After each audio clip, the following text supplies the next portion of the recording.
गोविंद शिल्प घेऊन येत आहे 79 ट्विन बंगलोचा भव्य दिव्य पंढरपुरातील एकमेव प्रकल्प। आमच्या प्रकल्पाची वैशिष्ट्ये मनाला शांती देणारं महादेवाचं मंदिर, मुख्य रस्ता सुमारे 30 फुटांचा, अंतर्गत रस्ता सुमारे 20 फुटांचा, ग्रामपंचायत योजनेचा प्रत्येक बंगलोजला स्वतंत्र नळ, सांडपाण्याची सुरक्षित विल्हेवाट, सर्व टाइल्स ग्लॉसी आणि नामांकित कंपनीच्या, सर्व स्टेअर, खिडक्या, चौकटी सुपर ब्लॅक ग्रेनाइट, दोन्ही अटॅच बाथरूम पूर्णपणे टाइल्स, पंतप्रधान हर घर नल योजना पूर्णत्वाकडे, bathroom, basin, kitchen, CP fittings हे जगवार कंपनीचे, स्टील वर्क पूर्णपणे जिंदाल कंपनीचे, 1000 लिटर पाण्याची टाकी, 150 लिटर सोलर वॉटर हीटर सोबत वॉटर प्युरिफायर, प्रत्येक बंगलोजला स्वतंत्र पार्किंग, दर्शनीय भाग पूर्णपणे डॅटो टाइल्स, टाटा प्रवेश कंपनीचे आकर्षक भक्कम दरवाजा, फुटी उंचीचे सुरक्षित कंपाऊंड। मग विचार काय करताय? गोविंद शिल्प, पत्ता गट नंबर 95, हॉटेल अंगण शेजारी, टाकळी रोड, पंढरपूर। ताज्या घडामोडी पाहण्यासाठी PVN म्हणजेच पंढरी वार्ता न्यूज या चॅनलला सबस्क्राईब करा।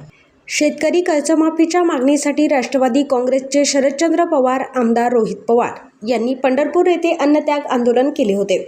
हे आंदोलन संपल्यानंतर भाजप किसान मोर्चाचे प्रदेश सचिव माऊली हळणवर यांच्या नेतृत्वाखाली भाजप कार्यकर्त्यांनी त्या आंदोलनस्थळी गोमूत्र शिंपडून जागेचे शुद्धीकरण केले।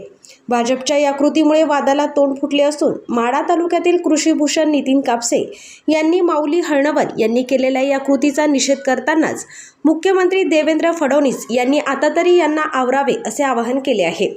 पहा काय म्हणाले नितीन कापसे। फडणवीस साहेब, आता तरी आवराया तुमच्या लोकांना। रोहित दादांनी जे परवा आंदोलन केलं, ते आंदोलन राजकारण म्हणून नव्हतं, ते आंदोलन 45 लाख शेतकऱ्यांचा आवाज होता।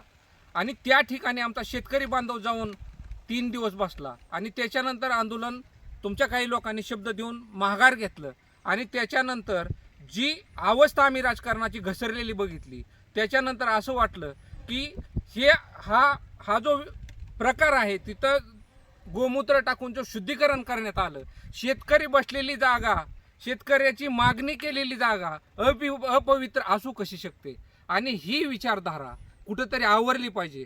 गोरक्षण इथपर्यंत हा विषय ठीक होता, आता गोमूत्रावर आला आणि ही गोष्ट सहन नाही होणार, कारण शेतकऱ्यांची जून महिना ओलांडत आला तरी पाऊस नाही आणि अशा पिरियडमध्ये तुम्ही जी लावलेली चेष्टा आहे शेतकऱ्याची, ती चेष्टा रोहितदादाची नसून 45 लाख शेतकऱ्यांची आहे। आणि ती भविष्य काळामध्ये अशी लोक जर तुम्ही आवरली नाही तर भविष्य काळामध्ये आमच्याकडे 6 बैली नांगर असतो, तो नांगर घेऊन आम्हाला तुमच्याकडे यावं लागेल आणि नांगरासहित आंदोलन करावं लागेल। आणि तुमच्या पाठीमागं इथून पुढं अशा लोकांना जर थांबवलं नाही तर यांच्यावर तोंडाला काळं फासणं हे फार शब्द लहान आहेत। यांच्या बाबतीत शेतकरी पूर्ण विचाराने यांच्या पाठीमागं लागतील, याच्यामध्ये कुठलीही मला शंका नाही। धन्यवाद।